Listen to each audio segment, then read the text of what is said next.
Hello mga kachapopoy. So ito na naman ang CHOPS Review Center. So meron na naman tanong dito. Ang tanong is, ecstasy is commonly seen in blank. So ang pagpipilian dyan, malls, school, disco club, or funeral.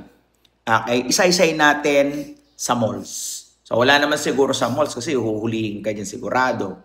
Sa schools, with regard sa in actual, normally, yung mga estudyante minsan, yung mga napapabayaan, mariwana naman normally. Kasi nung ako high school, may mga kaklase rin ako na, di ba?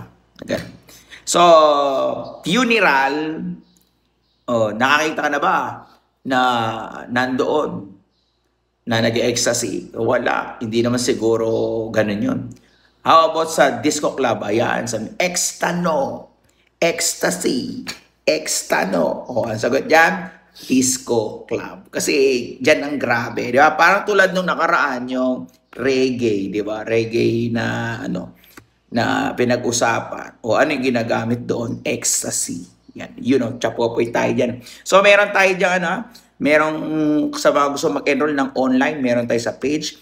Tapos sa mga branches natin, kung gusto nyo pang humabol, meron tayo sa Manila, kaso puno na Manila eh. Meron tayong Quezon, diyan sa Chaong, di ba? Sa Chops, Quezon, Golden Arc Cream, at saka sa Bulacan. So ano pang hinihintay mo? Mag-enroll ka na, boy. So malapit-lapit na ang final coaching. So mag-post kami diyan. Chapopoy tayo diyan.